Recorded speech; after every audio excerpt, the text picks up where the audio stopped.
Friends అందరికీ ఎలా ఉన్నారు? బాగున్నారా? Welcome to Razia channel. ఈరోజు రెసిపీ వచ్చేసి ఏంటి అంటే నేను మటన్ పచ్చడి పెడుతున్నాను. ఏ విధంగా పెట్టాలనేది చూపిస్తాను. పసుపు, సాల్ట్ ఇవి రెండు మొత్తం కలిసేలాగా కలుపుకోవాలి. చేయితోని కలపవచ్చు. సో నా చెయ్యి బాగాలేదు, సో అందుకనే నేను స్పూన్తో కలుపుతున్నాను. ఇలా మొత్తం కలిసేలాగా కలుపుకోవాలి, లేకపోతే సరిగా కలపకపోతే ఉప్పు ఉంటుంది. ఇప్పుడు మొత్తం కలిసేలాగా కలుపుకున్నాం కదా, ఇది ఒక 15 మినిట్స్ సిమ్లో ఉడికించాలి. బాయిల్ అయితే పీసెస్ చాలా మెత్తగా ఉంటాయి. చూడండి, నేను హై ఫ్లేమ్లో పెట్టట్లేను, సిమ్లో పెడుతున్నాను. ఒక 15 మినిట్స్ మనం సిమ్లో ఉంచాలి. ఆయిల్ ఇట్లా పోయట్లేము కాబట్టి మనం మూత పెట్టేసుకోవాలి. సిమ్లో ఉడికిపోతుంది. మొత్తం వాటర్ మనకు ఎలా పైకి వస్తుందో, నేనైతే కొంచెం వాటర్ కూడా వేయలేదు, ఆయిల్ వేయలేదు, ఏం వేయలేదు, జస్ట్ సిమ్లో పెట్టేసాను అంతే. మనకి వాటర్ మొత్తం పైకి వచ్చి వాటర్ అంతా మళ్ళీ బాయిల్ అయిపోయేదాకా ఉంచాలి. ఆ తర్వాతకి మళ్ళీ పీసెస్ని ఫ్రై చేయాలి. ఇలా అయితే చాలా అంటే చాలా బాగుంటుంది. చూడండి, మొత్తం బాయిల్ అయిపోయాయి. ఇప్పుడు మనం ఈ ఆయిల్లో డీప్ ఫ్రై చేయాలి. ఆయిల్ పోసాను, ఆయిల్ వేడెక్కింది. కొంచెం బాయిల్ చేసిన మటన్ పీసులు ఉన్నాయి కదా, అవి వేసాను.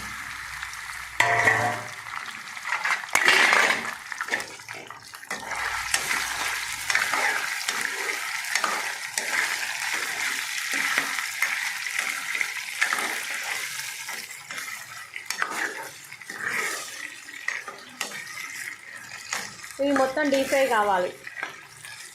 డీప్ ఫ్రై అయితే చాలా చాలా బాగుంటుంది పచ్చడి మాత్రం. చూడండి, ఇప్పుడు మనకు మొత్తం బాయిల్ అయిపోయాయి. మొత్తం చూడండి బ్రౌన్ కలర్లో అయితే వచ్చేసాయి. ఇప్పుడు మనం ఇవి తీసేసుకున్నాం, సపరేట్ చేద్దాం. చూడండి, మనకు మొత్తం ఇవి చూడండి ఇవి మొత్తం బాయిల్ చేసేసాను. ఇప్పుడు వెల్లిపాయల పేస్ట్ ఉంటుంది కదా, అది, జీలకర్ర మెంతులు కలిపిన పేస్ట్ పొడి మొత్తం కలిసేలాగా కలుపుకోవాలి. చూడండి, మనం మొత్తం కలిసేలాగా కలుపుకున్నాం కదా, ఇప్పుడు తాలింపు చేద్దాం. చూడండి, ఉల్లి అండ్ జీలకర్ర వేసుకోవాలి.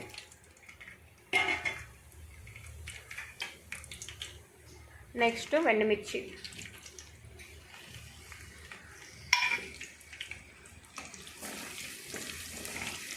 ఆహా స్మెల్లే సూపర్ వస్తుంది, చాలా బాగుంటుంది.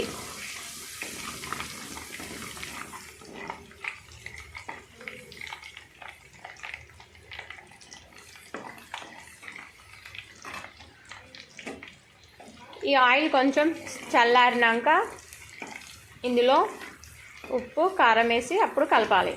ఆయిల్ చల్లారాలి, లేకపోతే పచ్చడి తెల్లగా వస్తుంది. ఆయిల్ చల్లారాక వేయాలి. తగినంత కారం, ఇది కారం లేని కారం, సో అందుకే నేను కొంచెం ఎక్కువ వేసాను. మీ టేస్ట్కి తగ్గట్టు మీరు వేసుకోండి. సాల్ట్ మొత్తం మిక్స్ చేసుకోవాలి. ఇలాగా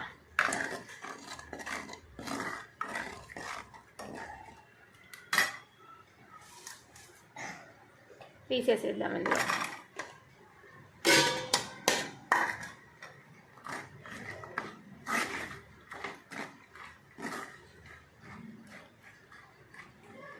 ఎంతో రుచికరమైన వేడి వేడి మటన్ పచ్చడి రెడీ.